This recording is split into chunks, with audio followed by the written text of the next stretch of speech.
A vida inteira eu acreditei. Não porque fui forçado, mas porque cresci ouvindo que esse era o único caminho.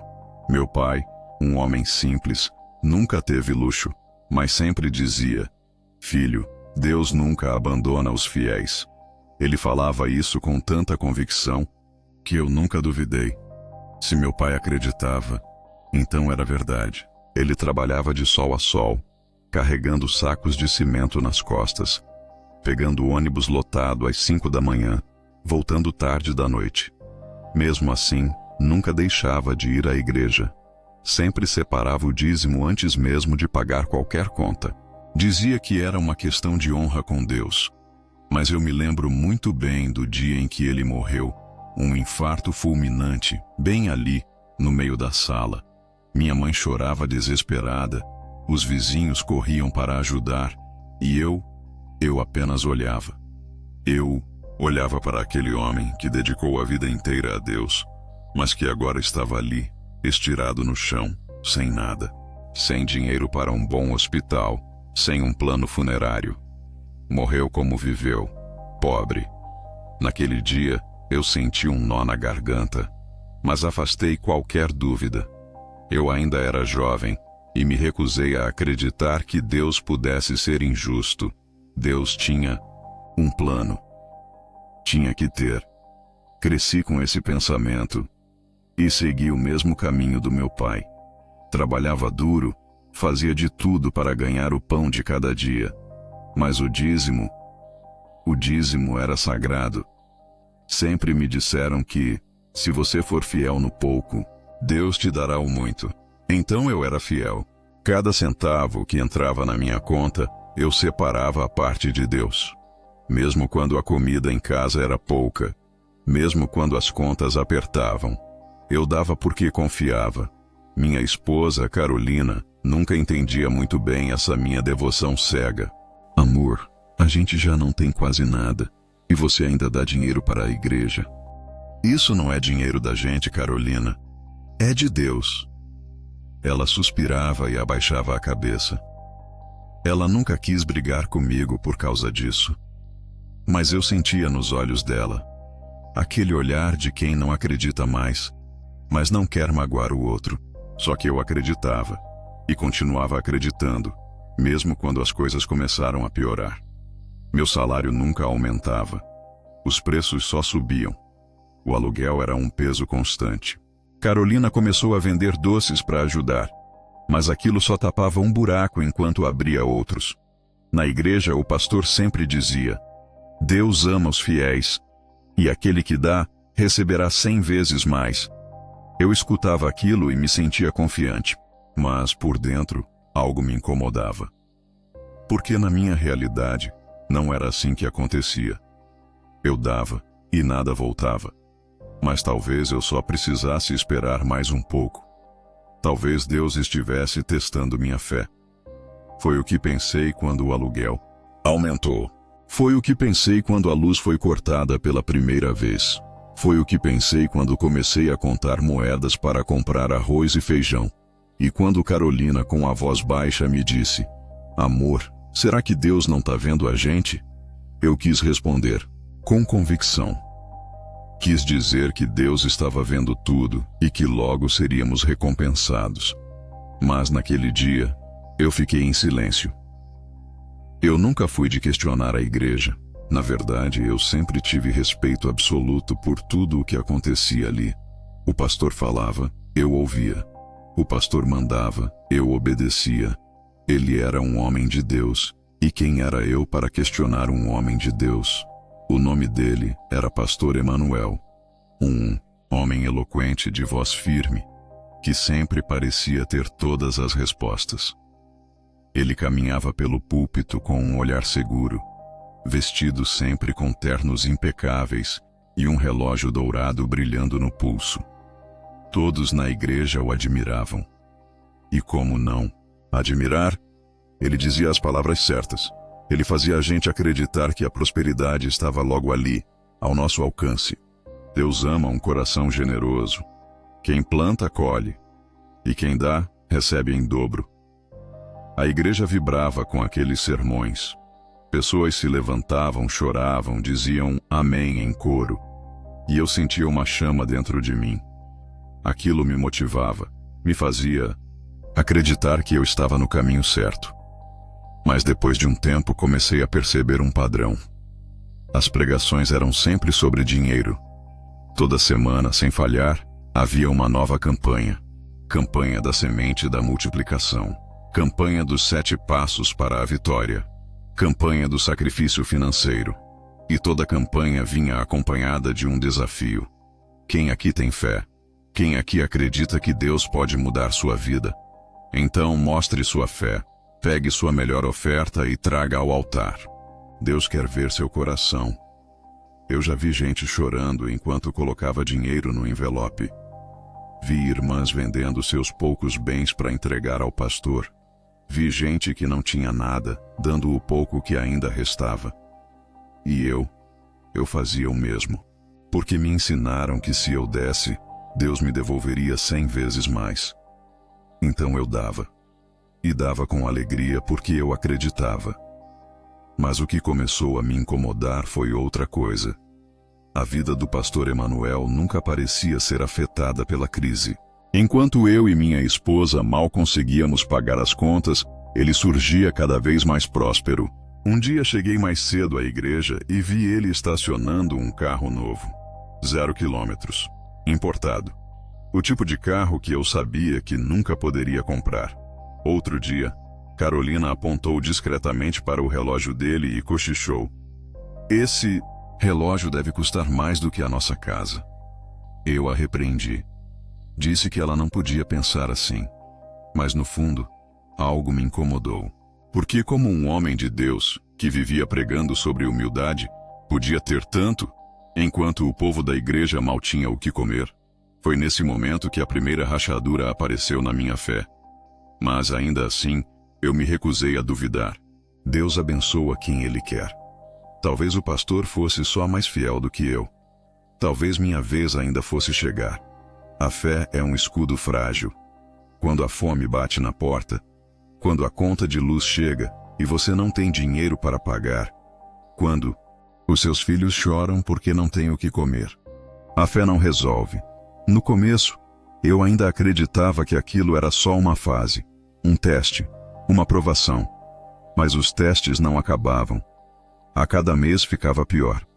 O dinheiro simplesmente não dava. Eu acordava cedo, trabalhava o dia inteiro, fazia hora extra quando conseguia. Mas não importava o quanto eu me esforçasse. O dinheiro sumia das minhas mãos como areia. E o pior é que eu nunca deixei de devolver o dízimo. Mesmo no aperto, eu separava a parte de Deus. Mas, no final do mês, quem ficava no aperto era eu. A primeira vez que cortaram a luz, Carolina chorou. E agora, amor? Como vamos cozinhar? Como vamos cuidar das crianças? Eu não soube responder. Apenas segurei suas mãos e disse: Deus proverá, mas Ele não proveu. A segunda vez que cortaram a luz, não houve mais choro. Apenas um silêncio pesado. Um silêncio de quem já não espera mais nada. E então, veio o aviso de despejo. 2 meses de aluguel atrasado. Foi ali que eu percebi que algo estava muito errado. Fui até a igreja pedir ajuda. Afinal, eu sempre fui fiel. Nunca faltei aos cultos. Nunca deixei de dar minha oferta. Se alguém merecia ajuda, esse alguém era eu. Entrei na igreja e fui direto ao pastor Emanuel. Ele estava no altar, como sempre, falando sobre prosperidade. Aguardei até o fim do culto. Quando ele veio na minha direção, apertei sua mão e fui direto ao ponto. Pastor, estou passando por uma situação muito difícil. O senhor poderia me ajudar? Ele me olhou com aquela expressão serena que sempre tinha no púlpito. Claro, irmão, ajuda espiritual. É o que mais temos aqui. Vamos orar. Pastor, eu preciso de ajuda financeira.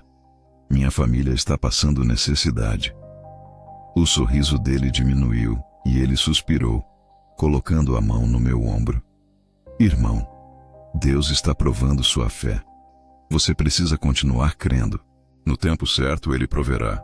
Minha garganta secou. Mas, pastor, eu estou sem dinheiro até para comprar comida. O senhor não pode me ajudar com nada? Ele afastou a mão do meu ombro.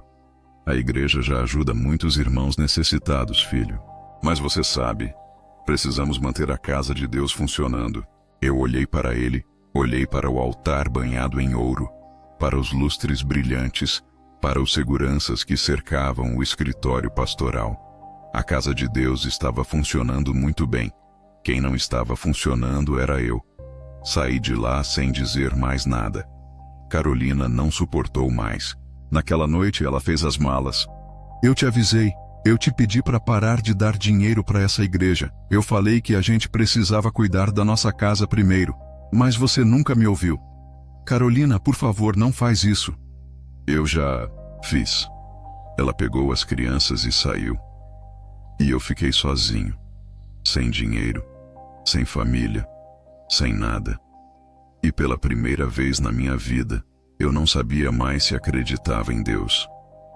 O silêncio da casa vazia era ensurdecedor. Antes, quando Carolina e as crianças ainda estavam aqui, eu chegava do trabalho cansado e era recebido pelo som das risadas, pelo cheiro da comida quente. Havia vida. Havia um propósito. Agora, eu só escutava o eco dos meus próprios passos. Era como se eu estivesse andando dentro de um túmulo. E, de certa forma, eu estava. Minha fé estava morta. Nos primeiros dias depois que Carolina foi embora, eu ainda tentava orar. Mas, ao invés de pedir a Deus por ajuda, eu fazia perguntas. Por que o Senhor deixou isso acontecer? Por que eu dei tudo de mim e só recebi sofrimento? Por que o pastor vive no luxo e eu estou aqui sozinho no escuro? Mas Deus nunca respondeu. E foi aí que eu parei de perguntar. A revolta cresceu dentro de mim como um câncer. A igreja que eu sempre considerei minha segunda casa agora me causava nojo. Eu passava na frente e via os mesmos fiéis de sempre, de cabeça baixa, entregando envelopes de dinheiro. Eles ainda acreditavam. Eles ainda estavam presos. E lá estava ele, Pastor Emanuel, com seu terno impecável, seu relógio caro, suas palavras sedutoras.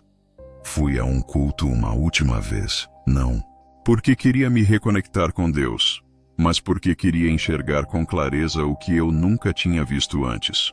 E pela primeira vez, vi a farsa com os olhos bem abertos. Irmãos, quem tem fé? Quem acredita que Deus pode mudar sua vida? Todos gritaram, amém. Então mostre sua fé, pegue sua melhor oferta e traga ao altar. Quanto maior a oferta, maior a bênção. E eu assisti como um espectador. Vi os fiéis levantando, pegando dinheiro, deixando no altar com lágrimas nos olhos. Vi mulheres que pareciam precisar mais daquele dinheiro do que a igreja. Vi homens de olhar cansado, mas esperançoso.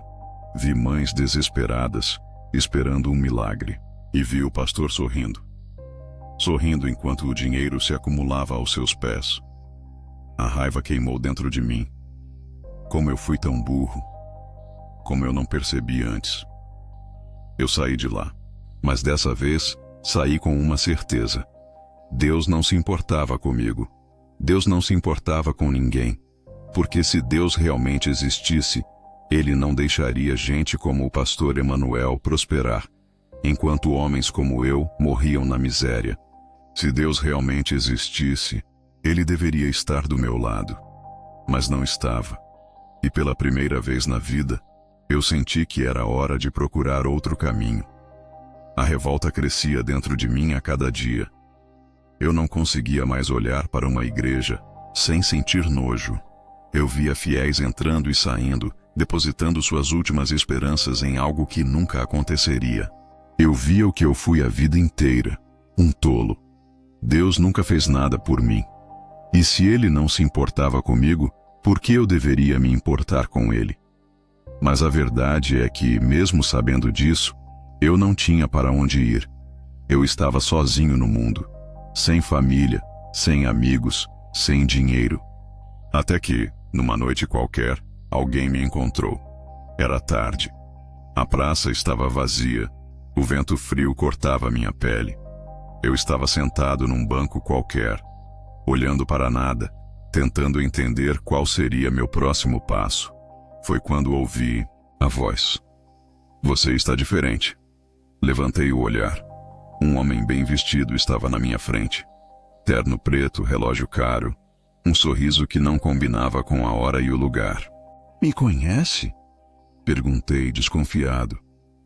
Digamos que conheço sua história. Sei no que você acreditou e sei no que você deixou de acreditar. Meu estômago revirou. Quem era aquele homem? Como ele sabia tanto? Escuta, amigo. Não, estou com cabeça para conversa. Tentei me levantar, mas ele apenas sorriu. Você acha que Deus te abandonou? Pois eu te digo. Ele nunca esteve do seu lado. Eu congelei. Aquelas palavras acertaram um ponto dentro de mim que eu não sabia que existia. Ele se sentou ao meu lado no banco, cruzou as pernas e suspirou como se falasse com um velho amigo. Você dedicou sua vida inteira à fé. E o que ganhou em troca? Pobreza, humilhação, perda. Você implorou por um milagre e não recebeu nada. E quer saber por quê? Porque esse é o jogo. Que jogo? Ele sorriu. O jogo da vida. Quem está por cima não é quem ora mais. É quem sabe jogar. E eu posso te ensinar a jogar. Meu coração bateu forte. Quem é você? Ele inclinou a cabeça levemente e disse apenas: me chame de Vicente. O silêncio pairou entre nós. O vento soprou, e por um segundo senti um arrepio percorrer minha pele. Eu nunca tinha visto esse homem antes. Não sabia de onde ele vinha, mas havia algo nele que me intrigava, algo nele que me fazia querer ouvir mais. Eu deveria ter ido embora. Vicente era um estranho. Eu não sabia nada sobre ele, e tudo nele me dizia que eu devia levantar daquele banco e seguir minha vida. Mas eu não fui. Eu fiquei, e ouvi cada palavra que ele tinha para dizer. Você acha que sua vida foi um erro? Ele perguntou, cruzando os braços. Não foi. Você apenas apostou no lado errado. E qual é o lado certo? Ele sorriu. O lado que te dá o que você quer. Eu não respondi. O vento frio da madrugada passava entre nós, mas eu mal sentia. Eu estava mergulhado em cada palavra daquele homem. Pensa bem. Você passou a vida inteira ouvindo promessas. Dê seu dízimo e Deus vai te recompensar. Aguente firme que Deus está preparando algo. Você acreditou em tudo isso. E o que aconteceu? Apertei os punhos. Nada. Exato. Vicente sorriu. Agora me diga. O que te impede de mudar de lado? Meu coração bateu forte. Mudar de lado? Sim. Ele se inclinou para a frente. Se Deus não te ajudou, por que continuar sendo fiel a Ele? Por que não tentar outra via? Um caminho mais direto. Sem oração, sem espera, sem testes, de paciência. Apenas resultados. Eu respirei fundo. Que caminho? Vicente tirou um cartão do bolso e me entregou. Não havia nome, nem telefone. Apenas um endereço.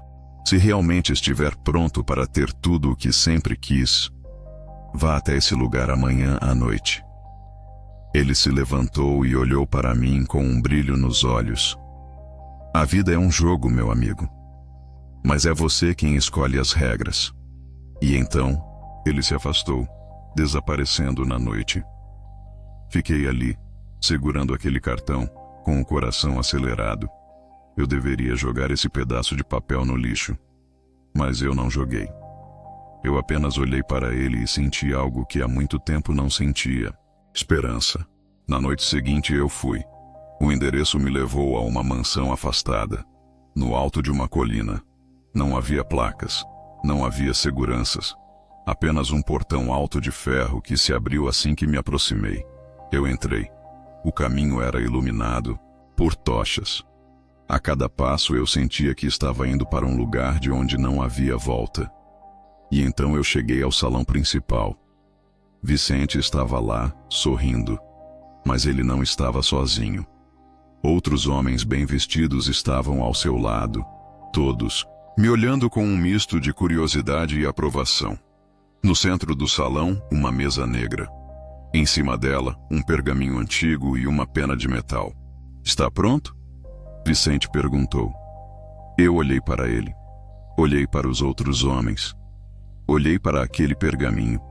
E então, olhei para mim mesmo. O que eu tinha a perder? Caminhei até a mesa e peguei a pena. Vicente sorriu. "Apenas uma assinatura. E tudo o que você sempre quis será seu." Sem hesitar, eu assinei meu nome. E naquele momento, minha vida mudou para sempre. A primeira coisa que aconteceu foi nada. Não houve trovões. Não houve sombras sussurrando meu nome. Não houve uma presença demoníaca me arrastando para o inferno. Houve silêncio. Eu voltei para casa com a sensação de que tinha sido enganado. Assinei um pedaço de papel e agora esperava o quê? Que uma mala de dinheiro surgisse do nada. Eu ri de mim mesmo. Talvez eu tivesse sido mais ingênuo do que quando acreditava em Deus. Mas então, as coisas começaram a acontecer. Naquela mesma semana, um velho amigo que eu não via há anos me ligou. "Cara, eu soube que você está precisando de uma oportunidade. E, olha, tô abrindo um negócio e preciso de um sócio. O que me diz?" Eu nunca tinha falado com esse amigo sobre minhas dificuldades. Mas ele apareceu no momento certo. Eu disse, sim. Pouco tempo depois, um outro detalhe estranho aconteceu. Lembra daquele dinheiro que um colega de trabalho me devia há anos? Aquele que eu já tinha desistido de cobrar? Do nada, ele apareceu com o dinheiro na mão. "Irmão, não sei porquê, mas senti que precisava te pagar isso agora." E foi assim. Aos poucos, pequenas coisas começaram a dar certo. Pequenas mudanças que, quando somadas, criaram um efeito dominó. 6 meses depois, eu já não era o mesmo homem. Eu tinha uma empresa no meu nome. Eu tinha um carro do ano. Eu não pagava mais aluguel porque agora eu tinha uma casa própria. E o mais estranho de tudo, eu não tinha feito nada além de estar no lugar certo, na hora certa. Era como se as portas simplesmente se abrissem para mim. E eu comecei a entender. O pacto não te dá dinheiro. Ele te dá as oportunidades. O dinheiro, você ganha sozinho. E eu soube, ali, que eu nunca mais seria pobre. Os anos passaram. Hoje, eu tenho mais do que um carro. Tenho frotas. Tenho mais do que uma casa. Tenho mansões. Tenho mais do que uma empresa. Tenho várias. E tudo o que precisei fazer foi abrir mão de um Deus que nunca me deu nada. Agora, as pessoas me olham como se eu fosse um milagre. Como se eu tivesse desvendado o segredo do sucesso. E eu apenas sorrio. Porque eu sei o segredo. E não tem nada a ver com Deus. Eu costumava pensar que a igreja era a casa de Deus. Um lugar sagrado, onde pessoas boas iam para buscar conforto, esperança e direção. Mas agora, eu via a verdade. A igreja nunca foi sobre Deus. A igreja sempre foi sobre dinheiro. A primeira vez que entrei em uma igreja depois de ter ficado rico, eu fui apenas por curiosidade. Queria ver se algo tinha mudado. E adivinha? Nada tinha mudado. O pastor ainda estava lá, com seu terno impecável e suas palavras vazias. As mesmas pessoas ainda estavam lá, com os mesmos olhos desesperados, as mesmas promessas não cumpridas. E o sermão? Irmãos, quem acredita que Deus pode transformar sua vida? Todos gritaram, amém, em uníssono. Então provém sua fé. Façam seu sacrifício. O Senhor está vendo. E então, um por um, eles começaram a se levantar, pegando suas economias, pegando o pouco que tinham, colocando no altar. E eu apenas olhei. Vi o pastor sorrindo, contando os envelopes com as mãos ágeis. Vi a mesma farsa que um dia me prendeu. Mas agora, eu era livre. A verdade é que Deus nunca se importou com ninguém. Se Deus realmente estivesse do lado dos pobres, eles não seriam pobres. Se Deus realmente quisesse que as pessoas prosperassem, os fiéis não passariam fome enquanto os pastores acumulam fortunas. Eu vi tudo isso agora. O dinheiro não estava na fé. O dinheiro estava no controle. E eu nunca mais seria controlado. A última vez que pisei numa igreja foi diferente. Eu já era um homem rico, um homem respeitado, e pela ironia do destino, o próprio pastor Emanuel veio até mim. Meu querido irmão, fico feliz em te ver. Deus finalmente te abençoou, hein? Eu sorri. Não foi Deus que me abençoou, pastor. Ele riu. Ah, claro que foi. O Senhor ouviu suas orações. E você sabe, Deus nos ensina que devemos devolver a Ele parte do que recebemos. E então Ele fez. Ele me pediu dinheiro. Depois de tudo. Depois de me ignorar quando eu precisei. Depois de me deixar na miséria. Agora que eu era rico, Ele queria que eu devolvesse a obra de Deus. Eu ri na cara dele. E fui embora.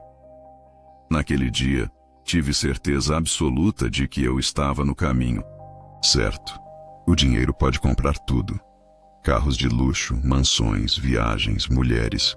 Tudo isso agora era meu. Eu podia jantar nos melhores restaurantes do mundo, vestir as melhores roupas, dormir nas camas mais confortáveis. Mas havia algo que o dinheiro não comprava: o tempo. E o tempo já tinha levado minha família para longe. Carolina nunca mais me procurou.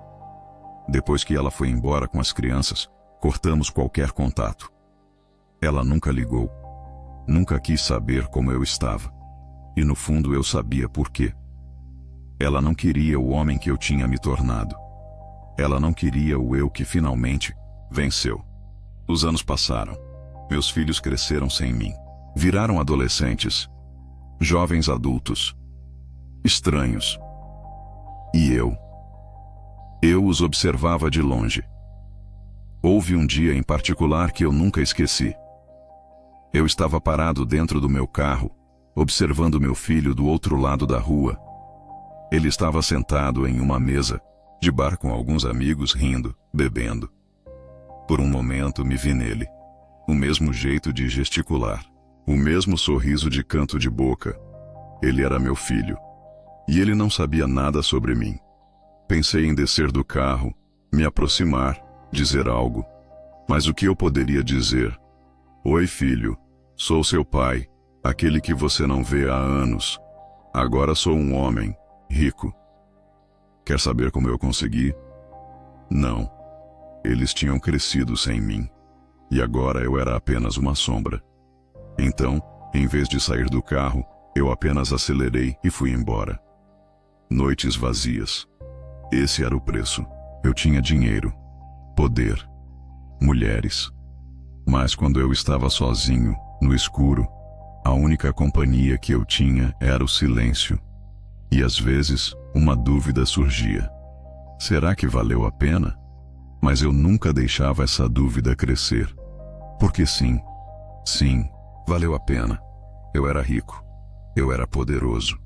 Eu nunca mais fui humilhado. E se o preço disso era um pouco de solidão? Então eu aceitava. Hoje, eu sou um homem de sucesso. Eu tenho empresas, carros de luxo, propriedades espalhadas pelo mundo. O tipo de vida que muitos sonham, mas poucos têm coragem de conquistar. E se você me perguntar se valeu a pena, a resposta é sim. As pessoas gostam de pensar que o dinheiro não traz felicidade. Dizem isso porque nunca sentiram o que é não ter que se preocupar com contas. Dizem isso porque nunca passaram fome, nunca sentiram a humilhação de implorar por ajuda e ouviram "vamos orar por você" como única resposta. Deus não te ajuda. Se Deus realmente estivesse do lado dos fiéis, os pastores não seriam milionários, enquanto os crentes vivem de migalhas. Se Deus realmente ligasse para você, Ele não te deixaria passar fome enquanto um líder religioso anda de carro importado comprado com o seu dinheiro. E quer saber? Eles sabem disso. Eles sabem que a fé é apenas um mercado lucrativo. Sabem que enquanto te mantiverem esperando um milagre, você nunca buscará outro caminho. O meu milagre não veio de Deus. Meu milagre veio quando eu entendi que ninguém viria me salvar. E quando parei de esperar, eu finalmente conquistei tudo o que sempre quis. Algumas pessoas me perguntam se eu sinto falta de Deus. E eu sempre dou a mesma resposta. Sinto falta do quê? De esperar algo que nunca veio? De orar e não ser ouvido? De ser enganado? Eu sou livre. Eu não me ajoelho mais diante de ninguém. Eu não peço mais permissão para vencer. E se isso tem um preço? Tem. Mas esse é um preço que eu pago com um sorriso no rosto. Porque, no final das contas, o dinheiro é a única coisa que realmente importa. E lembre-se, o mal nunca fica longe. Ele sempre encontra o caminho de volta.